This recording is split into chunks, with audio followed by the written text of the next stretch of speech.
By the way, this is the most lenient justice system I've ever seen in media. So this guy, he's like a career criminal.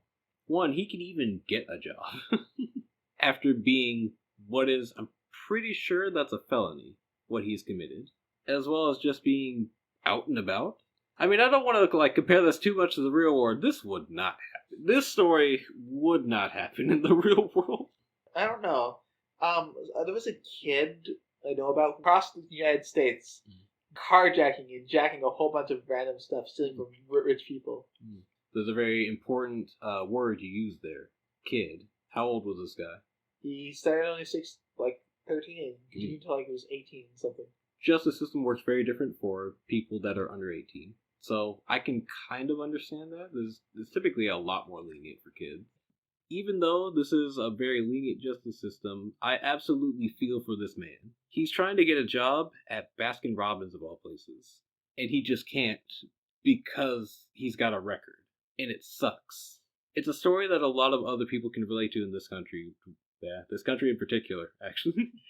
Because once you've been to prison, even though you're supposed, if you get out, they expect you to reform yourself and make sure that you don't go back to the life of crime. But that's very hard when you can't, because you can't make money, because no one will hire you, because you've been to prison.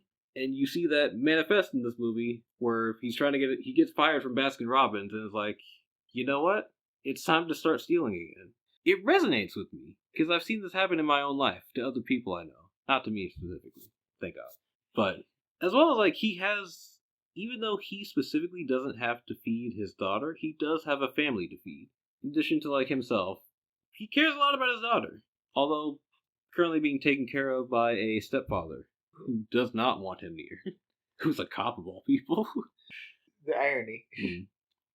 They do lightly brush on the problems with the American justice system in this movie, which I appreciate, as well as the broken home situations that a lot of people are in, which I very much appreciate, as someone who has come up from a broken home. It is extremely hard not to root for this guy, even though it's very well established that he is a criminal. They do a lot of things as well to make sure, like, they kind of portray him as like a Robin Hood. He steals from rich people, mostly, who could probably do with like a few less dollars. It's not that big a deal. Although they don't go into all the crimes that he's done. And it is still a crime to steal from people.